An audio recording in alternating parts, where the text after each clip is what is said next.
Todo comenzó con aquella cena en casa de mis suegros en Valencia. Había pasado toda la tarde arreglándome, eligiendo un vestido sencillo pero elegante, con la esperanza de que, por una vez, la noche transcurriera sin dramas. Mi relación con la familia de Miguel nunca había sido fácil, especialmente con su madre, Dolores, una mujer de gestos afilados y sonrisa tensa, que nunca me consideró suficiente para su hijo. Al entrar en el comedor de su piso en el barrio de Ruzafa, sentí la tensión familiar flotando en el aire como un perfume demasiado intenso. La mesa estaba impecablemente dispuesta, con la vajilla de porcelana que solo sacaba en ocasiones especiales. Saludé a todos con una sonrisa que intentaba ocultar mi nerviosismo. Mi suegro, Antonio, me devolvió el saludo con cierta calidez. Siempre había sido el más amable conmigo. Pero Dolores apenas me miró mientras continuaba colocando la última fuente de paella en el centro de la mesa. «Llegas tarde, Lucía», fue todo lo que dijo, aunque llegaba exactamente a la hora acordada. Tomé asiento junto a Miguel, quien me apretó suavemente la mano bajo la mesa en señal de apoyo. Al otro lado se sentaba Sofía, la hermana menor de Miguel, con su marido Javier. Frente a mí, como siempre, estaba Carmen, la hermana mayor, quien nunca perdía oportunidad para recordarme que yo era la intrusa, la que había robado a su querido hermanito del nido familiar.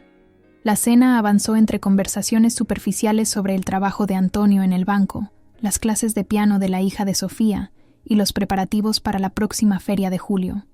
Yo me mantuve mayormente en silencio, respondiendo educadamente cuando me preguntaban algo, fingiendo no notar las miradas de disgusto o los comentarios indirectos. Con el tiempo había aprendido que el silencio era mi mejor escudo en estas reuniones. «¿Y cómo va tu trabajo?», preguntó Carmen con ese tono que convertía la palabra trabajo en algo vergonzoso. «¿Sigues con esas traducciones o ya has encontrado algo serio?».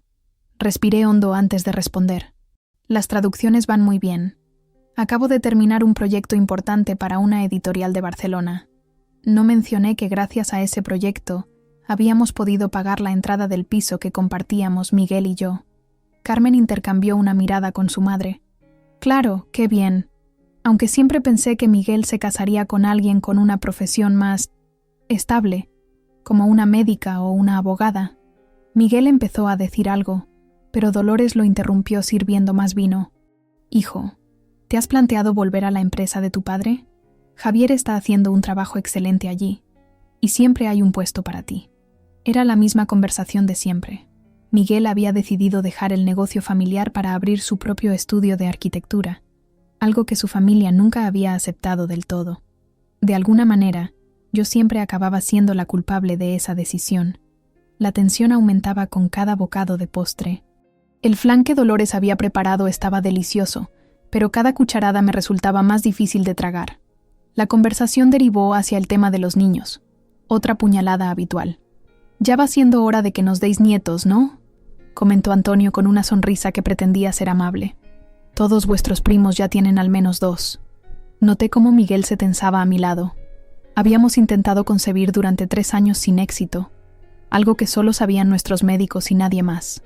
«Cuando sea el momento, papá», respondió Miguel con voz controlada. Carmen soltó una risita. Seguro que Lucía está demasiado ocupada con sus traducciones para pensar en niños. Sentí cómo la rabia subía por mi garganta, pero la contuve. No les daría la satisfacción de verme perder el control. En un momento dado, mientras pasaba la bandeja de turrones navideños, mi codo rozó accidentalmente el brazo de Carmen. Fue un contacto ligero, sin intención, pero ella reaccionó como si la hubiera quemado. «Ten más cuidado», exclamó, frotándose el brazo exageradamente. «Perdona, no fue intencional», respondí en voz baja. Carmen me miró fijamente y luego se dirigió a su madre. «Mamá, no sé cómo lo soportas. Yo en tu lugar nunca habría aceptado a alguien tan diferente en la familia». El comedor quedó en silencio. Miguel comenzó a defender, pero su voz sonaba débil, como siempre que se enfrentaba a su familia. «Carmen, por favor», dijo Antonio, pero sin verdadera convicción. Dolores colocó su servilleta sobre la mesa con deliberada lentitud. «Bueno, todos tenemos que hacer sacrificios por la felicidad de nuestros hijos», dijo, mirándome directamente por primera vez en toda la noche. aunque algunos sacrificios sean más grandes que otros. Tragué saliva y miré mi plato vacío. 5 años. 5 años de escenas como esta, de comentarios hirientes, de sentirme una extraña. 5 años esperando que algún día me aceptaran, que vieran más allá de mi origen andaluz, de mi familia trabajadora, de mi profesión que consideraban insignificante. Miguel me apretó la mano bajo la mesa una vez más, pero esta vez no sentí consuelo, solo una profunda soledad, incluso estando a su lado. Me preguntaba cuánto tiempo más podría soportar esta situación, cuánto tiempo más antes de que algo dentro de mí se rompiera definitivamente. Lo que sucedió después quedará grabado en mi memoria para siempre. Carmen se puso de pie, con la copa de vino tinto en la mano, y brindó. Por la familia Mendoza, por mantener nuestras tradiciones y nuestro nivel. Sus ojos se clavaron en mí al pronunciar la última palabra. Miguel sonrió incómodo mientras todos levantaban sus copas. Yo hice lo mismo, aunque sentía que cada sorbo de vino se convertía en vinagre en mi garganta. Y hablando de tradiciones, continuó Carmen como quien no quiere la cosa. ¿Por qué no nos hablas de tus padres, Lucía? Casi nunca mencionas a tu familia. El silencio cayó como una losa sobre la mesa. Todos sabían perfectamente que mis padres eran trabajadores humildes de un pequeño pueblo de Andalucía. Mi padre había sido conductor de autobús toda su vida, y mi madre limpiaba casas, incluyendo, irónicamente, las de familias como los Mendoza. Mis padres están bien, gracias por preguntar. Respondí con toda la dignidad que pude reunir. Mi padre se jubiló el año pasado, y mi madre sigue trabajando medio tiempo. ¿Y en qué trabajaba tu padre?, insistió Carmen, aunque lo sabía perfectamente. Antes de que pudiera responder, Dolores intervino. Carmen, cielo, no importa. Lo importante es que Lucía está aquí con nosotros, aunque... Hizo una pausa deliberada. Aunque quizás no comprenda del todo nuestras costumbres. Es verdad, añadió Carmen con una sonrisa maliciosa. Como aquella vez en la boda de los Martínez, cuando llevaste aquel vestido tan... llamativo. Hace 2 años, en la boda de unos amigos de la familia, había llevado un vestido rojo que Miguel me había regalado. No había nada inapropiado en él, pero sabía que para ellos el rojo era demasiado atrevido, demasiado andaluz, como Dolores había comentado después. Me pareció adecuado para una celebración, respondí, notando cómo mis mejillas se encendían. Claro, cada uno tiene sus criterios, respondió Carmen, aunque en nuestra familia solemos ser más discretos. Antonio intentó cambiar de tema preguntando sobre el último partido del Valencia CF, pero Carmen no había terminado conmigo. ¿Sabes qué me contó Isabel el otro día?, dijo, dirigiéndose a su madre pero mirándome de reojo. Isabel era la esposa de uno de los socios de Antonio. Me dijo que vio a Lucía en el Corte Inglés, discutiendo con una dependienta sobre el precio de un vestido. Al parecer, estaba intentando que le hicieran un descuento. Recordaba perfectamente ese día. La dependienta había marcado mal el precio de una blusa, y yo simplemente había señalado el error. No fue así, dije, notando cómo mi voz temblaba ligeramente. Había un error en la etiqueta. Carmen rió. Claro, un error. Como sea, Isabel quedó bastante sorprendida. No estaba acostumbrada a ver ese tipo de comportamientos en la tienda. Ya basta, Carmen, intervino Miguel finalmente, pero su voz sonaba más cansada que firme. ¿Qué? Solo estoy contando lo que me dijeron, respondió Carmen con fingida inocencia. No es mi culpa si tu esposa no sabe comportarse en ciertos ambientes. Fue como si algo se rompiera dentro de mí. 5 años de comentarios, de miradas, de exclusiones sutiles. 5 años siendo la intrusa, la que no pertenecía. 5 años intentando ser aceptada por una familia que nunca me daría un lugar. Discúlpame, Carmen, dije con una calma que no sentía, pero creo que quien no sabe comportarse eres tú. El silencio que siguió fue absoluto. Los ojos de todos se clavaron en mí como si hubiera blasfemado en una iglesia. ¿Disculpa? Carmen parecía genuinamente sorprendida de que me hubiera atrevido a responderle. Llevo 5 años soportando tus comentarios, tus indirectas, tu desprecio apenas disimulado, continué, sorprendiéndome a mí misma.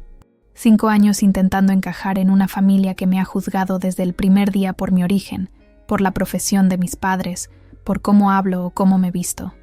Lucía, por favor, susurró Miguel, pero ya no podía detenerme. No, Miguel, ya es suficiente. He intentado ser respetuosa, he intentado adaptarme, he intentado ser quien ellos querían que fuera, pero nunca será suficiente, ¿verdad? Miré directamente a Dolores. Nunca seré lo bastante buena para su hijo, porque no vengo de una familia con apellido, porque mi padre no tiene un despacho con su nombre en la puerta. Dolores se puso de pie, su rostro una máscara de indignación. Creo que es mejor que te vayas. Estás alterada y no sabes lo que dices. Sé perfectamente lo que digo, respondí sin amedrentarme. Y tienes razón, es mejor que me vaya. Pero no porque esté alterada, sino porque ya no quiero formar parte de esto. Fue entonces cuando Carmen, con una frialdad calculada, tomó su copa de vino y la volcó deliberadamente sobre mi vestido blanco. «Ups», dijo con una sonrisa. «Qué torpe soy». El vino tinto se extendió como una mancha de sangre por la tela. Me quedé paralizada por un momento, incapaz de creer lo que acababa de ocurrir. Sentí el líquido frío empapando mi piel a través del vestido mientras todos observaban la escena. «¡Carmen!», exclamó Antonio, pero sin hacer nada más. Esperé, con el corazón latiendo violentamente en mi pecho, a que Miguel dijera algo, a que me defendiera, a que por una vez se pusiera de mi lado frente a su familia, pero permaneció sentado, con la mirada fija en la mesa, como si esperara que el mantel le revelara qué hacer. «Deberías disculparte con Carmen», dijo finalmente Dolores, mirándome con desprecio. «Después de todo, tú empezaste con tus comentarios fuera de lugar». Miré a mi alrededor, a esas caras que nunca me habían aceptado, que nunca lo harían, y finalmente miré a Miguel, mi marido, el hombre que había prometido estar a mi lado, pero que ahora parecía un extraño. «No», dije simplemente, y me levanté de la mesa. «No me disculparé por defenderme». «¿Y tú?», miré a Miguel. «Ya no tienes que elegir entre tu familia y yo. Acabo de tomar la decisión por ti». Tomé mi bolso y salí del comedor, consciente de las miradas atónitas a mi espalda. Nadie me siguió, ni siquiera Miguel. En el recibidor, con las manos temblorosas, me quité el anillo de matrimonio y lo dejé sobre la pequeña mesa junto a la puerta, un objeto pequeño y brillante que representaba una promesa rota. Al salir a la calle, el aire fresco de la noche valenciana me golpeó el rostro, mezclándose con las primeras lágrimas que por fin me permití derramar. Me sentía humillada, traicionada, pero también, de alguna manera, liberada. Caminé sin rumbo por las calles de Valencia. El barrio de Ruzafa, normalmente bullicioso incluso de noche, me parecía extrañamente silencioso, como si la ciudad entera contuviera la respiración por mí. La mancha de vino en mi vestido se había secado parcialmente, dejando una marca oscura que parecía una herida abierta. No quería volver a nuestro piso. No podía enfrentarme a la posibilidad de que Miguel regresara más tarde, con excusas preparadas, con justificaciones para su silencio. Así que seguí caminando, dejando que mis pies me llevaran a través de calles que conocía, pero que ahora parecían pertenecer a otra vida. Me encontré en la Plaza de la Reina, iluminada tenuemente por farolas antiguas. A esta hora había pocos turistas, solo algunas parejas paseando y grupos de jóvenes disfrutando de la noche. Me senté en un banco frente a la catedral, su imponente torre del Miguelete recortándose contra el cielo nocturno, y dejé que mis pensamientos fluyeran libremente. 5 años. 5 años intentando ser aceptada por una familia que nunca me vio como algo más que una intrusa. 5 años soportando comentarios despectivos sobre mi acento andaluz, sobre la profesión de mis padres, sobre mi trabajo como traductora. 5 años en los que Miguel había prometido que las cosas mejorarían, que su familia solo necesitaba tiempo para conocerme, para quererme, pero esta noche había quedado claro que eso nunca sucedería. Y peor aún, había quedado claro que Miguel nunca me defendería realmente, que siempre existiría ese abismo entre nosotros, ese abismo creado por su incapacidad para enfrentarse a su familia. Recordé el día que nos conocimos, en aquella librería cerca de la universidad. Yo acababa de mudarme a Valencia para estudiar mi maestría en traducción literaria. Él estaba buscando un libro de arquitectura moderna. Nuestras manos se rozaron al intentar alcanzar el mismo libro de poesía en un estante demasiado alto. Nos reímos, empezamos a hablar, y el resto, como dicen, es historia. Al principio todo fue maravilloso. Miguel era amable, atento, inteligente. Me hablaba de sus sueños de tener su propio estudio de arquitectura, lejos de la empresa familiar. Yo le contaba mis esperanzas de traducir grandes obras literarias. Nos entendíamos, nos apoyábamos mutuamente. Pero entonces conocí a su familia, y algo cambió. No de inmediato, sino gradualmente, como una gota de tinta en agua clara que se expande lentamente hasta teñirlo todo. Vi cómo Miguel se transformaba en otra persona cuando estaba con ellos, cómo su voz adquiría otro tono, cómo sus gestos se volvían más rígidos, más controlados. Tienes que entenderlos, me decía siempre. Han vivido de cierta manera toda su vida. Les cuesta aceptar los cambios. Y yo intentaba entender. Dios sabe que lo intentaba. Pero con cada cena, con cada reunión familiar, con cada comentario hiriente que Miguel no rebatía, una pequeña parte de mí se marchitaba. El amor seguía ahí, pero empezaba a verse eclipsado por la decepción, por la soledad que sentía incluso cuando estábamos juntos. Una pareja pasó frente a mí, abrazados, riendo por algo que solo ellos entendían. Los miré y sentí una punzada de envidia. ¿Cuándo fue la última vez que Miguel y yo habíamos reído así, sin preocuparnos por lo que su familia pensaría, por si estábamos cumpliendo con sus expectativas? Saqué mi teléfono del bolso. Tenía 3 llamadas perdidas de Miguel y varios mensajes que no me atreví a leer. En lugar de responderle, llamé a Ana, mi mejor amiga desde que llegué a Valencia. «Lucía, ¿estás bien?» Su voz sonaba preocupada. Era tarde para llamar.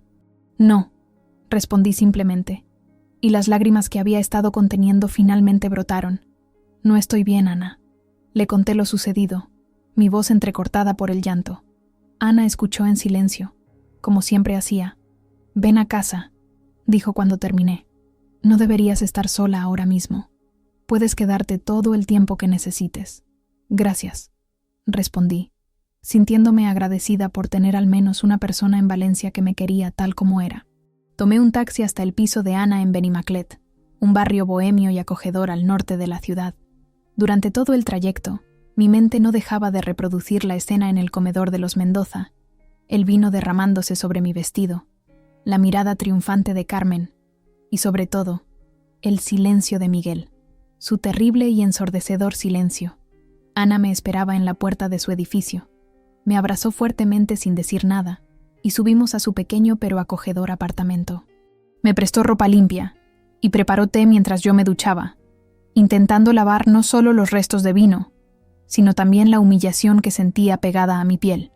«Puedes quedarte todo el tiempo que necesites», repitió mientras nos sentábamos en su sofá, tazas de té humeantes en nuestras manos. «El cuarto de invitados es tuyo». «No sé qué hacer, Ana», confesé. «No puedo volver con él después de esto. No puedo seguir viviendo así». «¿Lo amas todavía?», preguntó suavemente. La pregunta me golpeó como una bofetada.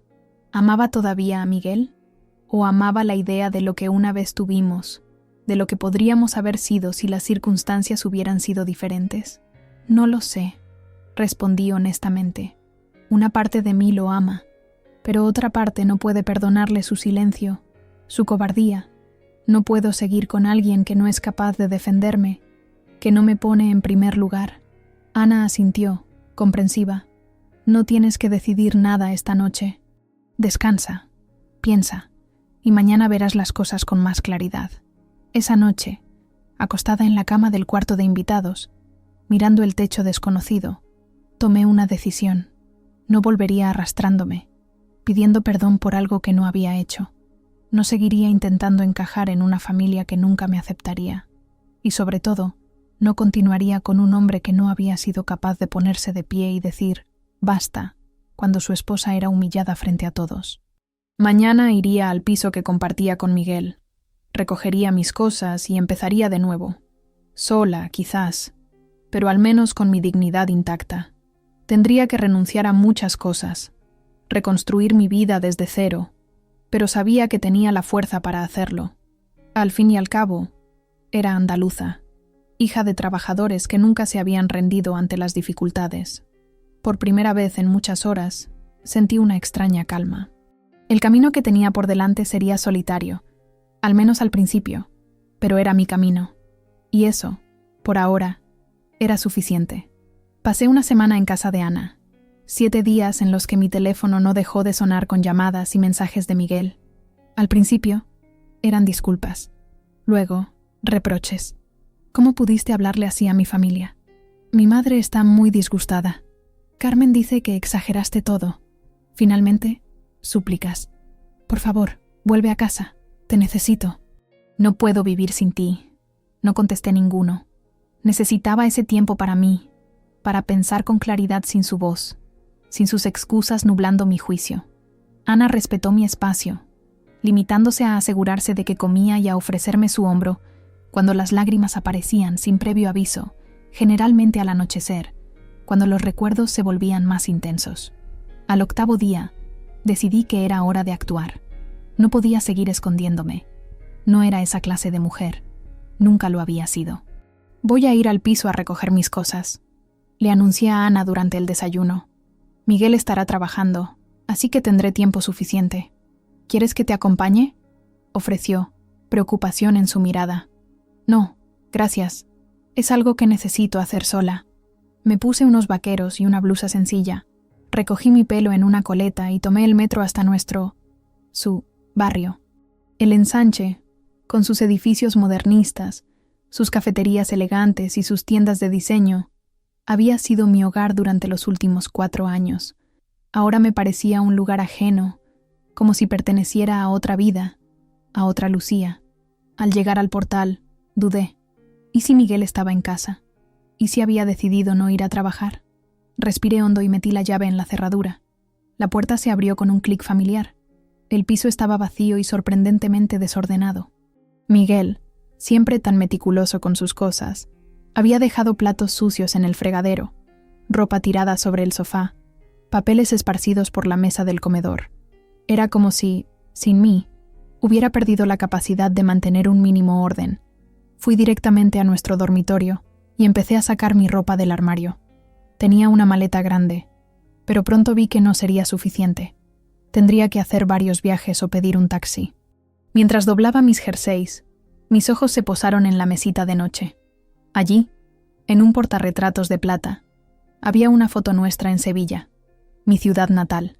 Habíamos ido para que Miguel conociera a mis padres. En la imagen, estábamos los 4 en el parque de María Luisa, sonrientes, felices, una familia. Lo que estaba a punto de hacer cambiaría todo eso para siempre. Mis padres adoraban a Miguel. Veían en él al hijo que nunca tuvieron. ¿Cómo les explicaría que nuestro matrimonio había terminado? ¿Cómo les diría que el hombre que creían perfecto para su hija había permitido que la humillaran sin decir una palabra? Me senté en la cama, abrumada. Fue entonces cuando lo vi. Sobre la cómoda, entre los papeles desordenados de Miguel, sobresalía una carpeta azul que reconocí inmediatamente. Era la carpeta donde guardábamos todos los documentos importantes, las escrituras del piso, los contratos, las pólizas de seguro. Algo me impulsó a tomarla y revisarla. Quizás era simple curiosidad, o tal vez un presentimiento. Dentro encontré nuestro contrato de matrimonio, los recibos del banco, y finalmente, las escrituras del piso. Las leí detenidamente, y entonces lo recordé. El piso había sido un regalo de boda de mis padres.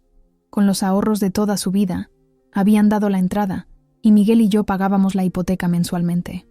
Pero lo crucial, lo que había olvidado por completo, era que el piso estaba a mi nombre, solo al mío. Miguel había insistido en ello, diciendo que era mejor así por alguna cuestión legal relacionada con la empresa familiar, que nunca llegué a entender del todo. Me quedé mirando el documento, una idea formándose lentamente en mi mente. Mi nombre, mi piso, mi propiedad. Los Mendoza me habían tratado como a una intrusa, una oportunista que se había aprovechado de su hijo. Pero la realidad era otra. Yo era quien tenía algo que ellos querían, un lugar privilegiado en el codiciado barrio del Ensanche, a pocos minutos de la oficina de Antonio. La idea siguió creciendo mientras revisaba otros documentos. Miguel y yo compartíamos una cuenta bancaria, pero yo tenía mi propia cuenta donde ingresaba directamente los pagos por mis traducciones, una cuenta a la que Miguel no tenía acceso. Una cuenta con suficiente dinero para mantenerme a flote mientras encontraba un nuevo lugar donde vivir. Un nuevo comienzo. Saqué mi teléfono y llamé a mi amigo Javier, abogado especializado en propiedades inmobiliarias. A diferencia del marido de Sofía, este Javier era amigo mío desde la universidad, alguien en quien podía confiar plenamente.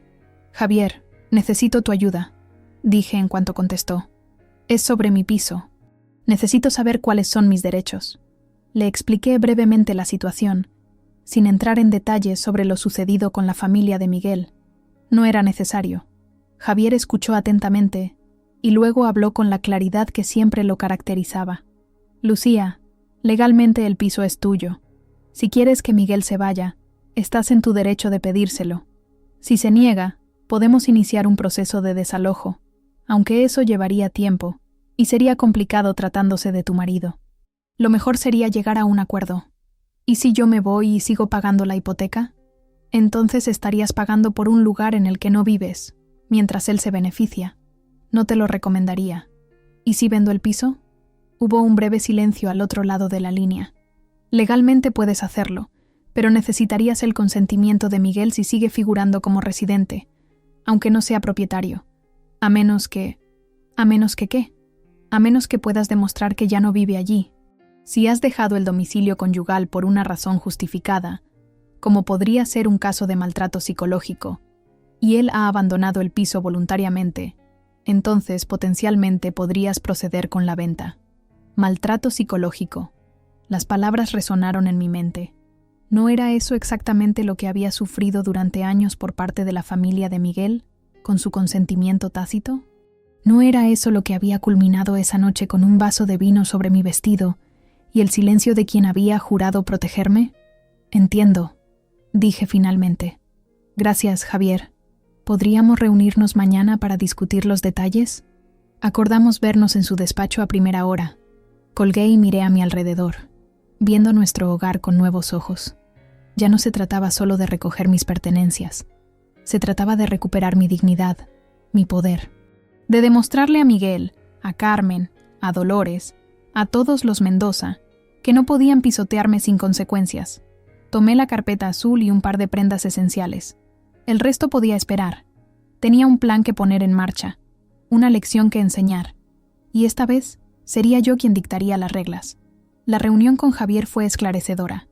Durante 2 horas discutimos todas mis opciones legales. Al finalizar, tenía un plan claro y los documentos necesarios para ejecutarlo. Le pedí a Javier absoluta discreción. No quería que Miguel se enterara de nada hasta que fuera demasiado tarde para reaccionar. «¿Estás segura de esto, Lucía?», me preguntó Javier mientras firmaba los últimos papeles. «Una vez que lo pongas en marcha será difícil dar marcha atrás». Lo miré directamente a los ojos. Nunca he estado más segura de nada en mi vida. Los días siguientes fueron un torbellino de actividad. Contraté a una empresa de mudanzas discreta para que recogiera mis pertenencias cuando Miguel no estuviera en casa. Abrí una nueva cuenta bancaria en otro banco y transferí todos mis ahorros. Cambié mi número de teléfono y creé una nueva dirección de correo electrónico. También contacté con una inmobiliaria, una de las más prestigiosas de Valencia. Les expliqué que quería vender el piso lo antes posible, incluso si eso significaba bajarlo un poco del precio de mercado. El agente inmobiliario, un hombre llamado Carlos, no hizo preguntas personales. Solo arregló una visita discreta para valorar la propiedad. «Es un piso magnífico, en una ubicación privilegiada», dijo mientras recorríamos las estancias. «No tendremos problemas para venderlo rápidamente, especialmente si está dispuesta a aceptar un precio ligeramente inferior». «Lo estoy», respondí. «Quiero cerrar esta etapa de mi vida cuanto antes». Mientras tanto, Miguel seguía intentando contactarme. Incluso fue a casa de Ana, pero ella, leal como siempre, le dijo que no sabía dónde estaba yo. No era del todo mentira. Me había mudado temporalmente a un pequeño apartamento amueblado en el barrio de Patreix, un lugar sencillo pero acogedor donde nadie me encontraría. Una semana después de mi visita al piso, recibí una llamada de Carlos. «Señora Martínez, tengo excelentes noticias. Hay un comprador interesado que está dispuesto a pagar el precio completo. Quiere cerrar la operación lo antes posible. Podríamos tener todo listo en una semana». El corazón me dio un vuelco. ¿Una semana? ¿Tan pronto? Sí. Es un empresario que busca invertir en propiedades en el centro. Tiene el dinero listo y quiere proceder inmediatamente. ¿Le parece bien? Respiré hondo. Me parece perfecto. El día señalado llegó más rápido de lo que esperaba. Me vestí con un traje azul marino, el que solía usar para las reuniones importantes con editoriales. Me recogí el pelo en un moño austero y me apliqué apenas un toque de maquillaje. Quería verme profesional, segura de mí misma. La Lucía que estaba a punto de aparecer en la notaría no era la misma que había permitido que la humillaran en aquella cena. Esta Lucía tenía el control. El notario, un hombre mayor de aspecto afable, repasó los documentos mientras el comprador, un señor de mediana edad con un impecable traje gris, esperaba pacientemente. Todo estaba en orden. Mi nombre figuraba como única propietaria, y gracias a la documentación que Javier había preparado, no necesitábamos la firma de Miguel para proceder con la venta. Firmé donde me indicaron, sintiendo una extraña mezcla de liberación y tristeza. Ese piso había sido mi hogar, el lugar donde había soñado construir una vida con Miguel. Ahora, con un simple trazo de pluma, dejaba atrás esos sueños. El comprador firmó a su vez. Me entregaron un cheque por una suma que aseguraba mi estabilidad financiera por un buen tiempo, y así de fácil, ya no era dueña del piso en el ensanche. Al salir de la notaría, llamé a la empresa de cerrajería que había contratado previamente. En 3 horas, todas las cerraduras del piso estarían cambiadas. También contraté a un servicio de seguridad para que vigilara el edificio durante unos días, por si acaso. Luego hice una última llamada, la más difícil de todas, a mis padres. Les conté todo, desde los años de desprecios sutiles hasta la humillación final y el silencio de Miguel. Al principio hubo confusión, luego incredulidad y finalmente una profunda tristeza. «Mi niña», dijo mi madre, su voz quebrada por el llanto. «¿Por qué no nos dijiste nada antes? Te habríamos apoyado». «No quería preocuparos», respondí, sintiendo mis propias lágrimas brotar. Y parte de mí esperaba que las cosas cambiaran, que Miguel finalmente se pusiera de mi lado. «Hija, nadie tiene derecho a tratarte así», intervino mi padre, su voz firme a pesar de la emoción. «Somos gente humilde, pero tenemos dignidad. Has hecho lo correcto». Sus palabras me reconfortaron más de lo que esperaba. Con su bendición, me sentía más fuerte, más segura de mis decisiones. El plan estaba en marcha, y ahora solo quedaba esperar. Sabía exactamente cuándo volvería Miguel al piso. Todos los viernes cenaba con sus padres en Ruzafa, y luego regresaba alrededor de las 11. Esta noche no sería diferente. Me aposté en una cafetería con terraza al otro lado de la calle, desde donde podía ver la entrada del edificio sin ser vista. Pedí un café y esperé pacientemente. A las 11:10, el BMW negro de Miguel apareció y aparcó frente al portal. Lo vi bajar, tan elegante como siempre en su traje a medida, y dirigirse hacia la entrada con ese andar seguro que siempre había admirado. Lo observé meter la llave en la cerradura, fruncir el ceño en confusión cuando no funcionó, intentarlo varias veces más con creciente frustración. Finalmente, lo vi sacar su teléfono, probablemente para llamarme. Por supuesto, mi nuevo número no respondería. Fue entonces cuando decidí acercarme. Crucé la calle con paso firme, sintiendo cómo todas las miradas de los transeúntes se posaban en mí.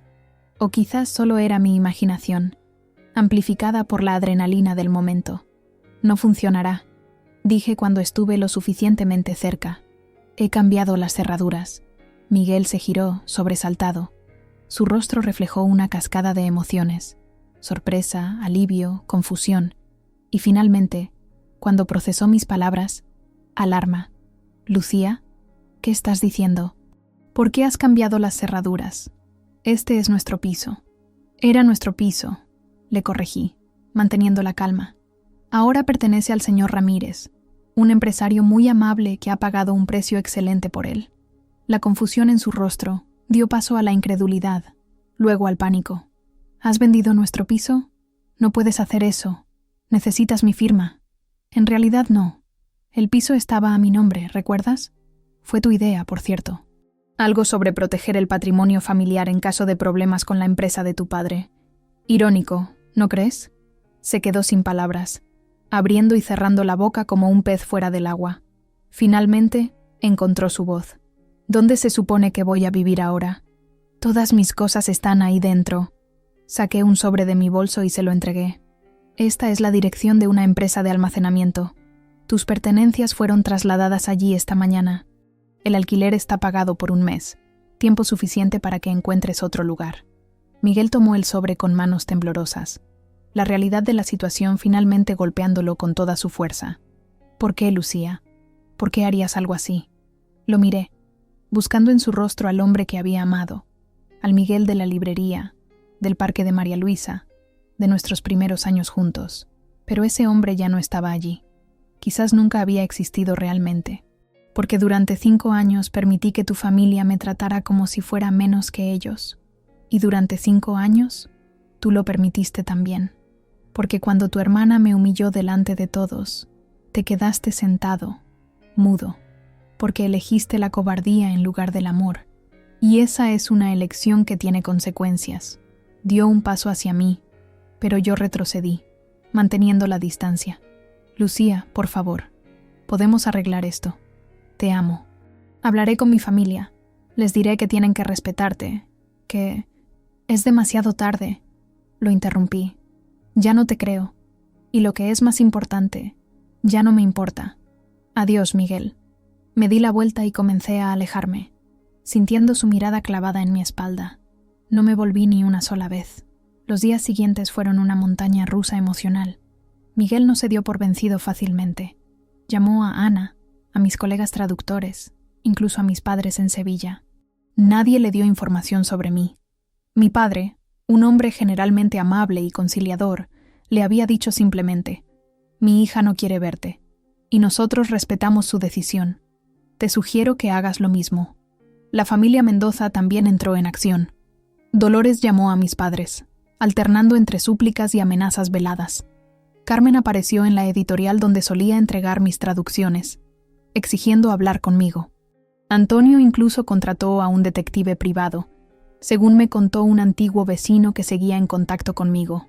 Todo esto lo observé desde la distancia, desde mi pequeño apartamento en Patraix, donde poco a poco iba construyendo una nueva vida. Con el dinero de la venta del piso, tenía un colchón económico importante, pero no quería depender de él indefinidamente. Necesitaba trabajar, mantenerme ocupada, recuperar la independencia que siempre había valorado antes de conocer a Miguel. Un mes después de la venta del piso, recibí una llamada inesperada. Era Elena Sotomayor, directora de una prestigiosa editorial de Barcelona. «Señora Martínez, he leído su traducción de Las horas suspendidas y me ha impresionado profundamente. Tenemos un proyecto importante entre manos y estamos buscando traductores con su sensibilidad y precisión». Resultó que uno de mis antiguos clientes había recomendado mi trabajo a Elena. El proyecto consistía en traducir una colección de poesía contemporánea francesa, un trabajo desafiante pero enormemente gratificante. Lo mejor de todo era que podía hacerlo a distancia, enviando avances semanales por correo electrónico. «Hay solo un detalle», añadió Elena antes de colgar. «Necesitaríamos que viniera a Barcelona para algunas reuniones iniciales. ¿Sería un problema?» Barcelona, una ciudad diferente, lejos de Valencia, lejos de los Mendoza, una ciudad donde nadie me conocía, donde nadie sabía mi historia. «No sería ningún problema», respondí. «De hecho, es perfecto». 2 semanas después, estaba en el tren hacia Barcelona, dejando atrás Valencia y todos los recuerdos que contenía. El viaje de apenas 3 horas se me hizo sorprendentemente corto, como si el tiempo se hubiera comprimido, ansioso por llevarme a mi nuevo destino. Las reuniones con Elena y su equipo fueron mejor de lo esperado. Conectamos inmediatamente, compartiendo una visión similar sobre el arte de la traducción literaria. Elena era una mujer de unos 50 años, de pelo cano y ojos vivaces que parecían captar cada detalle. Al final de nuestra segunda reunión, mientras tomábamos un café en una terraza del Paseo de Gracia, me hizo una propuesta inesperada. «Lucía, estamos expandiendo nuestro departamento de traducción. Necesitamos a alguien que coordine a los traductores, que mantenga la coherencia estilística, que sea el puente entre los autores y nosotros. He visto tu trabajo, tu precisión, tu sensibilidad con el lenguaje. Creo que serías perfecta para el puesto. Pero Eso significaría mudarme a Barcelona, dije, más para mí misma que para ella. Elena sonrió. Sí, temo que sí. ¿Sería un problema? Entendería perfectamente si tienes compromisos en Valencia. Miré a mi alrededor, a las elegantes fachadas modernistas, a la gente paseando bajo el sol primaveral, a la vida bullendo en cada rincón. Barcelona siempre me había parecido una ciudad fascinante, cosmopolita, abierta, tan diferente a la cerrada sociedad valenciana que había conocido a través de los Mendoza. No, respondí, sintiendo una sonrisa formarse en mis labios. No sería ningún problema en absoluto. Regresé a Valencia solo para recoger mis cosas y despedirme de Ana y de algunos otros amigos.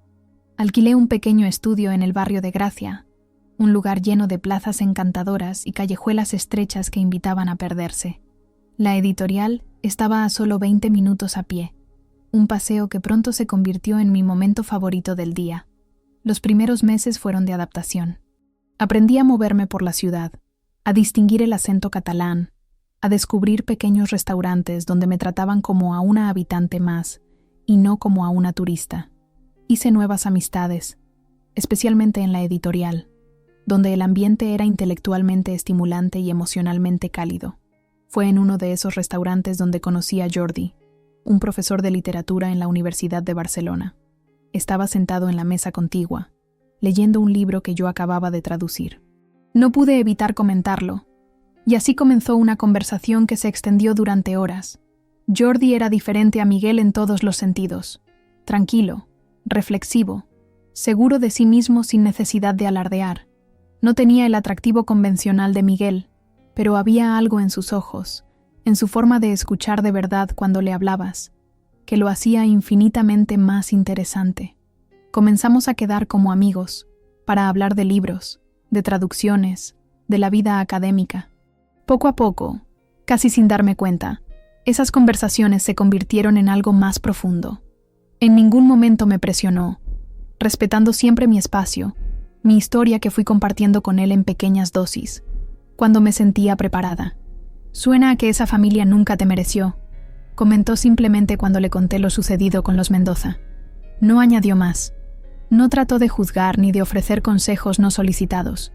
Solo me escuchó, me comprendió, me aceptó con toda mi historia a cuestas. Un año después de mi llegada a Barcelona, recibí una carta. El sobre tenía el membrete de un bufete de abogados de Valencia. Dentro había una petición formal de divorcio firmada por Miguel. La leí sin sentir nada en particular, como si estuviera leyendo sobre la vida de otra persona. Firmé los papeles y los envié de vuelta el mismo día. Esa noche, Jordi y yo cenamos en una pequeña plaza de Gracia.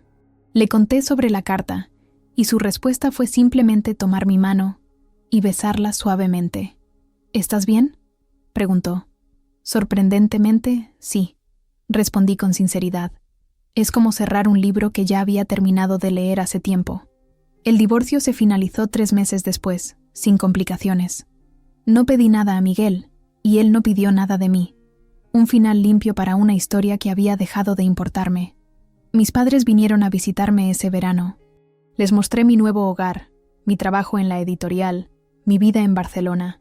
Les presenté a Jordi, quien los conquistó con su sinceridad y su conocimiento sobre la poesía de Machado, el favorito de mi padre. «Estás diferente, hija», me dijo mi madre mientras paseábamos por el parque de la Ciudadela. «Más fuerte, más... tú misma». Sonreí, sabiendo exactamente a qué se refería. La Lucía que había dejado que la familia de Miguel la pisoteara, que había buscado desesperadamente la aprobación de personas que nunca la darían, ya no existía. En su lugar estaba una mujer que había tomado las riendas de su vida, que había tenido el valor de empezar de nuevo, que había aprendido que el respeto propio es el fundamento de cualquier relación sana. 2 años después de mi llegada a Barcelona, Jordi me propuso matrimonio. No fue una gran producción, no hubo anillo costoso ni discurso elaborado. Estábamos en su apartamento, cocinando juntos como hacíamos a menudo, cuando simplemente dijo: «Creo que deberíamos casarnos. Si quieres, claro». Me eché a reír, no porque la propuesta fuera graciosa, sino porque era tan perfectamente Jordi, tan auténtica y sin pretensiones. «Sí», respondí, «creo que deberíamos». Nos casamos en una pequeña ceremonia civil en el Ayuntamiento de Barcelona, con solo nuestros amigos más cercanos y mi familia como testigos. La familia de Jordi, cálida y acogedora desde el primer día, me recibió como a una hija más. Su madre, Montserrat, me abrazó después de la ceremonia y me susurró: «Eres lo mejor que le ha pasado a mi hijo». A veces, en momentos de reflexión, pienso en aquella noche en Valencia, en el vino derramado sobre mi vestido, en las risas crueles, en el silencio de Miguel. Lo que entonces me pareció el fin del mundo, resultó ser el principio de una vida mejor, más auténtica. Aquel dolor, aquella humillación, me empujaron a tomar decisiones que nunca habría tomado en circunstancias normales. Nunca volví a saber de los Mendoza, aunque ocasionalmente me llegaban noticias a través de amigos comunes. Antonio había tenido problemas con la empresa familiar. Carmen se había divorciado. Miguel se había mudado a Madrid. Eran como personajes de una novela que había leído hace mucho tiempo, cuyas tramas ya no me afectaban. Mi vida ahora estaba en Barcelona, con Jordi, con mi trabajo en la editorial que prosperaba cada día más, con los amigos que había hecho, verdaderos amigos que me querían por quien era, no por quien creían que debía ser. Quizás, después de todo, debería estar agradecida a Carmen por aquel vaso de vino. Sin saberlo, me había liberado. Me había dado el empujón que necesitaba para encontrar mi verdadero lugar en el mundo. Un lugar donde era valorada, respetada, amada por mí misma. Esa es la lección más valiosa que aprendí. A veces, lo que parece una derrota es solo el comienzo de una victoria mayor. Y a veces, perder lo que creías que querías es exactamente lo que necesitas para encontrar lo que realmente mereces.